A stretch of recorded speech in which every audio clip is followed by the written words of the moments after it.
تو ہمارے ملک میں, اپنے ملک میں ان کے کیا مورالٹی ہے اور ایکسپیکٹیشنز ہیں پبلک ریپرزینٹیٹیو سے. ہمارے ملک میں پرائم منسٹر مسلط کر دیا ایک کرپٹ ترین آدمی, اور اس کے ساتھ سارا ایک کرپٹ ترین ٹولہ جو انٹیریئر منسٹر ہے. امیجن کرو جس کے نیچے انٹیریئر منسٹری ہے, ان کا اپنا وزیر نون لیگ کا کہتا ہے اس نے 18 قتل کیے ہوئے. ان لوگوں کو ہمارے اوپر بٹھایا. میں سمجھتا ہوں کہ یہ اس سے بھی بڑی سازش ہے. آپ نے اگر ملک کو تباہ کرنا ہے تو چوروں کو ملک کے اوپر بٹھا دیں. آپ نے ایک فیکٹری کو تباہ کرنا ہے تو ایک کرپٹ آدمی کو فیکٹری کا مینیجر بنا دیں, فیکٹری بند ہو جائے گی آپ کی. تو ملک جس کے 22 کروڑ کا ملک, اس کے اوپر ان لوگوں کو بٹھانا, میں سمجھتا ہوں کہ یہ صرف یہی نہیں کہ ہمارے خلاف سازش ہے ملک کی فیوچر کے لیے, بٹ یہ توہین بھی ہے ہماری. اور اس لیے مجھے بڑی خوشی ہوئی کہ جس طرح آپ سب نے نکل کے پروٹیسٹ کیا اور بتایا یہ ان ایکسیپٹیبل ہے. میں اس لیے آپ کو خاص طور پہ آج خراج تحسین پیش کرتا ہوں. میں اوورسیز پاکستانی کو اس لیے ویلیو کرتا ہوں کیونکہ میں اتنی دیر اوورسیز پاکستانی رہا ہوں. میں اپنے 18-20 سال کرکٹ کھیلتا تھا تو باہر ہی ہوتا تھا پاکستان کے, اور میری انٹریکشن, اور میں اپنے ایک یعنی میں پاکستانی بھی تھا اور اوورسیز پاکستانی بھی تھا. دیکھیں جو اوورسیز پاکستانی ہے نا, ان کے اندر 2 بڑی امپورٹنٹ کوالٹیز ہیں. ایک اسپیشلی یورپ اور انگلینڈ کے اندر آپ نے ڈیموکریٹک سسٹمز کو فنکشن ہوتے دیکھا, آپ نے اداروں کو چلتے دیکھا. آپ سب سے زیادہ سمجھتے ہیں کہ جو پاکستان میں ہوا ہے اس سے زیادہ ظلم کسی قوم سے نہیں ہو سکتا کہ پہلے سازش کر کے ایک الیکٹڈ گورنمنٹ گراؤ, اور اچھا وہ گورنمنٹ گراؤ جس نے پاکستان جب سنبھالا تھا تو بینکرپٹ تھا. سب سے بڑا بیرونی خسارہ تھا پاکستان کا, جس کو کرنٹ اکاؤنٹ ڈیفیسٹ کہتے ہیں. کبھی پاکستان کی تاریخ میں اتنا بڑا بیرونی خسارہ نہیں ملا تھا. اور اس ملک کو جو بینکرپٹ ملک تھا, جدھر ہمارے پاس ڈالرز ہی نہیں تھے, اور یعنی میرے لیے اتنا وہ شرمندگی کا وقت تھا کہ مجھے جا کے باہر کے ملکوں سے پیسے مانگنے پڑے کیونکہ ہم بالکل بینکرپٹ تھے. ہاتھ پھیلانے پڑے اور شرم آتی تھی کہ لوگوں سے ہم پیسے مانگ رہے ہیں کیونکہ ہمارے پاس تو ریزروز ہی ختم ہو گیا تھا. ہمارے پاس تو 2 ہفتے کی امپورٹس کے لیے پیسہ ہی نہیں تھا, ہم ڈیفالٹ کرتے جا رہے تھے. تو وہ ملک ہمیں جب ملا, اور مجھے بڑا فخر ہے کہ اس کے باوجود کہ ہمارے دوسرے سال پہ کرونا نے ہٹ کیا پاکستان کو, کرونا وائرس نے, اور آپ کو سب کو پتہ ہے انگلینڈ میں, یورپ میں کیا اس کا امپیکٹ پڑا ہے. آپ یہ سمجھیں کہ یہ ہمیں باتیں کرتے ہیں اہلیت کی, کہ پاکستان وہ ملک تھا جس دنیا میں ریکگنائز ہوتا ہے کہ سب سے بہترین طریقے سے ہم نے کرونا کو مینیج کیا. ہم نے اپنی اکانومی بچائی, اپنے غریب لوگ بچائے, اور پھر لوگوں کو کرونا سے بچایا. آپ یہ سوچیں کہ ہمارے ٹوٹل 31,000 لوگ بدقسمتی سے جو کرونا کے اندر گئے. ہندوستان میں جو لیٹسٹ ان کی اب جو فگرز, ریوائز فگرز آ رہی ہیں, 50 لاکھ سے اوپر لوگ ان کے مرے. 50 لاکھ سے اوپر, 50 لاکھ سے کوئی یعنی 55 لاکھ تک ان کے لوگ مرے, جو لیٹسٹ فگرز ابھی آ رہی ہیں. اسی دور, اور ان کی اکانومی 7% گرو کر رہی تھی, -7 پہ چلی گئی. ہماری اکانومی تھی 0.2% پہ, اور ہم نے جس طرح کرونا ہینڈل کیا, ہماری تیسرے سال میں 5.6% گروتھ ریٹ تھی جو IMF نے لے کے آئے. تو 0.2 سے اوپر اکانومی بھی بچی, ہم نے اپنی انڈسٹری کو بوسٹ دیا, ہماری ریکارڈ ایکسپورٹس تھی, ہماری ریکارڈ ریمیٹنسز آپ کی وجہ سے, کیونکہ ہم نے کوشش پوری کی کہ اوورسیز پاکستانیوں کو انکریج کریں کہ بینکنگ چینل سے. 31 ارب ڈالر کی پاکستان میں ریمیٹنسز آئیں جو ریکارڈ ہے. ہمارا جو ڈیجیٹل روشن ڈیجیٹل پاکستان تھا, اس سے آپ نے اس کے ذریعے اٹریکٹ کیا ہم نے پیسے. ہماری ٹیکس کلیکشن پاکستان کی تاریخ کی ریکارڈ تھی. ہماری جو 5 فصلیں تھیں, اور خاص طور پر جو 4 بڑی فصلیں, اس میں پاکستان کی تاریخ میں ریکارڈ پروڈکشن ہوئی, سب سے زیادہ پیداوار ہوئی, کیونکہ ہم نے کسانوں کی مدد کی, ان کو ٹھیک ٹائم میں پیسے دیے, ان کو صحیح قیمت لگائی اپنی فصلوں کی. کبھی اتنا پیسہ ہمارے کسانوں کے پاس نہیں گیا جو 60% پاکستان. اور ہماری جو کارپوریٹ پروفٹس تھے وہ ریکارڈ ہوئے. یعنی ملک کو تب انہوں نے ہماری گورنمنٹ گرائی جب اصل میں ملک سارا IMF کہہ رہا ہے سسٹینیبل گروتھ کے اوپر چلا گیا تھا.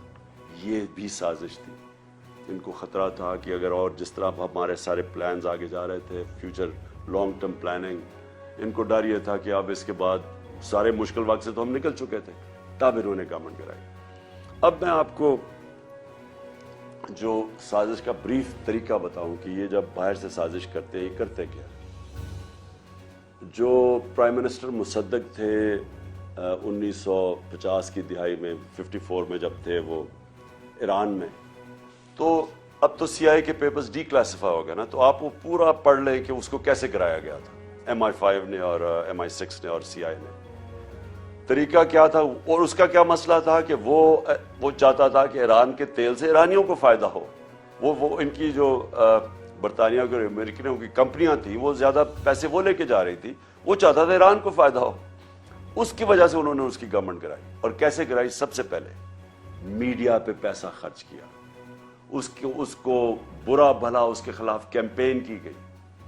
میں آج پوچھتا ہوں میڈیا سے, اپنے میڈیا سے, ذرا آپ بھی پوچھا کریں کہ کدھر گئی مہنگائی. اب تو مہنگائی ہمارے دور سے اب تو ریکارڈ مہنگائی پہنچ گئی ہے.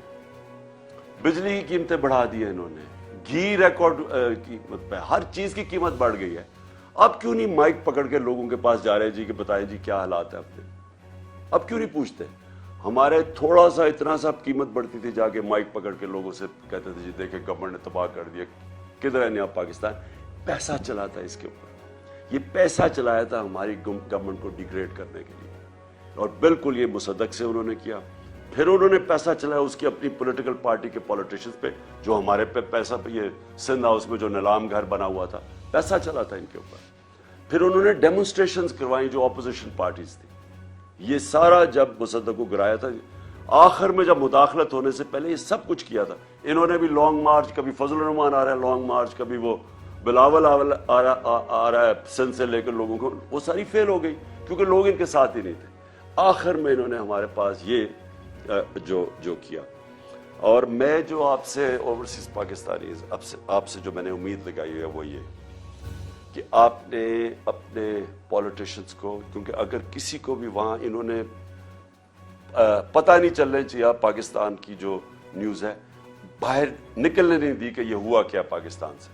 وہاں باہر بتایا جی عمران خان بڑا انپاپولر ہو گیا تھا لیکن جی اس کو گرا دیا. انہوں نے کوئی یہ نہیں بتا رہا کہ ہمارے پاس وہ جو میں نے اس کو ڈی کلاسیفائی کر کے وہ جو ڈاکیومنٹ ہے جو سائبر ہے, جو مراسلہ ہے, جو ہمارے ایمبیسڈر نے بھیجا, جو 2 دفعہ نیشنل سیکیورٹی کونسل کے سامنے پریزنٹ ہوا, جس کے اندر واضح یہ ساری چیزیں ایمبیسڈر نے خود کنفرم کیا کہ کس طرح کی دھمکی دی گئی تھی. اور پتا تھا ان کو کہ نو کانفیڈنس موشن آ رہی ہے, اور ان کو اور اس کے اوپر دھمکی دے کے اس کو کامیاب کرنا ہے. تو اب تو کلیئر ہو گیا سب کچھ. اب تو ان کو بھی ماننا پڑا کہ جناب وہ سارا کچھ اوتھینٹک ہے. لیکن باہر نہیں پتا, آپ کے یورپ میں نہیں پتا, انگلینڈ میں نہیں پتا, انہوں نے سپریس کیا ہوا ہے. وہ بھی ان کی بھی میڈیا ان کی اسٹیٹ پالیسیز کے ساتھ رہتی ہیں اور انہوں نے کہا ہوگا کہ یہ بھی ہمارے نیشنل انٹرسٹ میں. لیکن آپ کو کم از کم یہ پوچھنا چاہیے اپنے پولیٹیشین سے, لوگوں کو لکھنا چاہیے, لیٹر لکھنا چاہیے کہ یہ جو ہوا ہے یہ کیا یہ آپ الاؤ کریں گے اپنے ملک میں؟ کیا ہندوستان میں آپ کریں گے؟ یہ ایک 22 کروڑ لوگوں کے ملک میں یہ جو انہوں نے کیا ہے, کم از کم آپ کو letter to the editors campaign, اب تو سوشل میڈیا کیمپین آپ کر سکتے ہیں. آپ پلیز اس کے اندر ضرور شرکت کریں کیونکہ وہاں آپ کی آواز اثر کرتی ہے, لوگوں کو افیکٹ کرتی ہے. لوگوں کو پتہ ہے جب ایک آپ پوری کیمپین چلاتے ہیں, اور میں کہہ رہا ہوں سوشل میڈیا پہ کیمپین چلائیں, لیکن آواز ضرور اپارٹ فرام پروٹیسٹ جو آپ نے کیے یہ ضرور کریں. دوسری چیز ہم نے تو یہ ایکسیپٹ کبھی نہیں کرنا. میں نے ابھی جلسے کر رہا ہوں لیکن میں انشاءاللہ 20 تاریخ کے بعد کال دوں گا اسلام آباد کی, اور میں یہ میری 26 سال کی پبلک ڈیلنگ کے اندر یہ میرا تجربہ ہے کہ کبھی پاکستان کی تاریخ میں اتنی بڑی پبلک نہیں نکلے گی جو انشاءاللہ اسلام آباد پہنچے گی. اور میں نے کبھی پبلک میں اتنا شعور اور بیداری نہیں دیکھی جو آج پاکستانی قوم میں. میں نے کبھی پاکستانی قوم کو اتنا متحد نہیں دیکھا. صرف میں نے ایک دفعہ 1965 وار میں دیکھا تھا، میں 13-14 سال کا تھا، مجھے ابھی بھی یاد ہے کہ کس طرح ساری قوم اکٹھی ہو گئی تھی۔ اس کے بعد یہ پہلی دفعہ میں نے دیکھا کہ ساری قوم اکٹھی ہو گئی ہے ایک چیز کے اوپر کہ غلامی نامنظور، امپورٹڈ حکومت نامنظور۔ یہ ساری پاکستانی قوم میں نعرہ چل پڑا ہے۔ انہوں نے اتنی بے شرمی کی کہ وہاں ان کو آوازیں لگ گئیں جا کے مدینہ کے اندر، اور ہمارے اوپر کیسز کر دیے، بلاسفمی کیسز کر دیے۔ سوچے کہ کچھ شرم نہیں آتی کہ اس کے اوپر ہمارا یہاں شب دعا ہو رہی تھی، ہمیں پتہ ہی نہیں ہے کہ یہ پہنچے ہوئے مدینہ، اور اس وقت انہوں نے ہمارے اوپر کیسز کیا اور شیخ رشید کے بھتیجے کو انہوں نے پکڑ کے جیل میں ڈال دیا۔ یہ ہے وہ حکومت جو لے کے آئے ہیں، کرمنلز کی حکومت ہے۔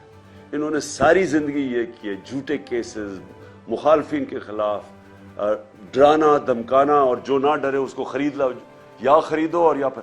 تو انہوں نے وہ جو کیسز کیے، میری ایک کنٹینشن ہے کہ دنیا کے کسی حصے میں جدھر پاکستانی ہے، یہ حکومت کے لوگ چلیں، ان کو 2 نعرے لگیں گے ہر جگہ، غدار اور چور، کہیں بھی یہ چلے جائیں، کیونکہ اس وقت قوم میں کنسنسس ہو چکا ہے اس چیز کا۔ اور اس لیے میں نے صرف میں لوگوں کو ایک پرامن احتجاج ہوگا ہمارا اسلام آباد میں، ہم کبھی نہیں چاہتے کہ کسی قسم کا انتشار ہو، بلکہ ہم فیملیز کو بھی بلا رہے ہیں، ہم چاہ رہے ہیں سب اس پہ شرکت کریں اس احتجاج میں، اور صرف لوگوں کے سامنے، قوم کے سامنے، انٹرنیشنل میڈیا کے سامنے، اور یہ جو غدار ہیں ان کے سامنے اور اداروں کے سامنے، پبلک آگے، پبلک کا ان کو پتہ چلے کہ یہ قوم کھڑی کدھر ہے، تاکہ ان کو پبلک کا زور پتہ چلے کہ اس وقت قوم کدھر کھڑی ہے۔ جو میرا پاکستان کی ساری زندگی کا تجربہ وہ یہ کہ ہماری جو اشرفیہ ہے، ہماری جو رولنگ ایلیٹ ہے، وہ بدقسمتی سے کرپٹ بھی ہے، سافٹ بھی ہے، غلام بھی ہے۔ وہ سمجھتے ہیں کہ جناب امریکہ کے بغیر ہم گزارا نہیں کر سکتے۔ ہم نے تو کبھی نہیں کہا کہ امریکہ کے خلاف ہو، ہم نے تو کبھی اینٹی امریکن بات نہیں کی، لیکن ہم نے یہ کہا ہے کہ غلامی نامنظور، ہم دوستی کرنا چاہتے ہیں، غلامی نہیں کرنا چاہتے، اور یہ ساری قوم کی آواز ہے آج، کیونکہ قوم ہماری مضبوط ہے۔ جب بھی آپ پاکستانی قوم کو ٹیسٹ کریں گے، زلزلہ آیا میں نے خود دیکھا، سارے لوگوں نے شرکت کی۔ جب سیلاب آیا تھا، وہ اتنا بڑا پاکستان میں تباہی مچی تھی اس کی، ہر پاکستانی نے مدد کی، باہر بیٹھے اندر بیٹھے، یعنی ہمارے میں ہمیں جب آزمایا جاتا ہے قوم کو، قوم کھڑی ہو جاتی ہے۔ اوپر ہمارے بدقسمتی سے چیری بلاسم بوٹ پالش بیٹھے ہوئے ہیں، جن میں نہ کوئی خودداری ہے، پیسے کی بت کی پوجا کرنے والے ہیں، پیسے ان کے باہر پڑے ہوئے ہیں، چوری کر کے پیسہ باہر۔ آج ان کے جو بھی لنڈن جانتا ہے، سب سے مہنگے علاقے میں شریف خاندان کے گھر ہیں، ایک ایویڈنس نہیں دے سکتا کہ پیسہ کدھر سے آیا۔ اس لیے بیٹے باہر بھاگ گئے، کیونکہ بیٹوں سے جب پوچھنا تھا کہ بتائیں یہ آپ، ایک بیٹا 9 ارب کے گھر میں رہتا ہے، اور دوسرا اربوں روپے کی جو پراپرٹیز ان کی اور جو بے فیر کی ہے، بتا ہی نہیں سکتے کہ کدھر سے پیسہ ہے، کیونکہ چوری کا پیسہ ہے۔ آج تک پوچھتے رہے ان سے کہ وہ پینما پیپرز کے انکشاف کے بعد کہ بتائیں مریم کے نام پہ 4 بڑے بڑے محلات ہیں آپ کے مے فیئر میں، پیسہ کدھر سے آیا؟ ایک پیپر نہیں یہ بتا سکے پیسہ کدھر سے آیا، نہ یہ بتا سکتے ہیں کیونکہ چوری کا پیسہ۔ اس لیے یہ جو لوگ باہر بیٹھے ہوئے ہیں، یہ کبھی بھی اس ملک کے لیے سٹینڈ نہیں لے سکتے۔ ان کو پتہ ہے کہ کبھی بھی منی لانڈرنگ پہ ان کو پکڑ سکتے ہیں۔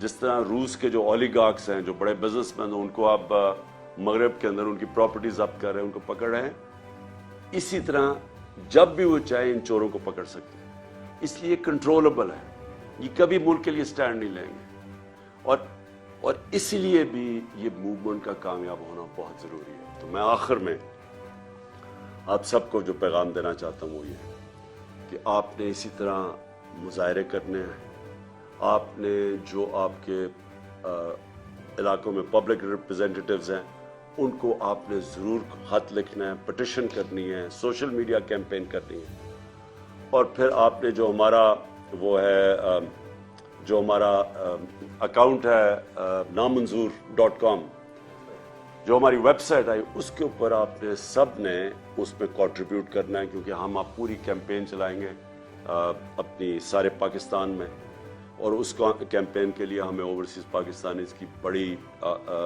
ہیلپ چاہیے ہوتی ہے، کیونکہ آپ کی کنٹریبیوشن، تھوڑی سی کنٹریبیوشن یہاں میں بڑا فائدہ پہنچاتی ہے، اس میں ضرور آپ نے کنٹریبیوٹ کرنا ہے، اور انشاءاللہ وقت یہ ثابت کرے گا کہ یہ جو پاکستان میں ایک ڈیفائننگ مومنٹ ہے، اور یہ وہ ایک لمحہ ہے پاکستان میں جب یہ قوم بالکل آزاد ہو جائے گی اس طرح کے چوروں سے، ڈاکوؤں سے، غداروں سے، اور یہ پھر جو میں خواب دیکھتا تھا نیا پاکستان کا، انشاءاللہ اس خواب کی طرف ہم نکل جائیں گے۔ پاکستان زندہ باد۔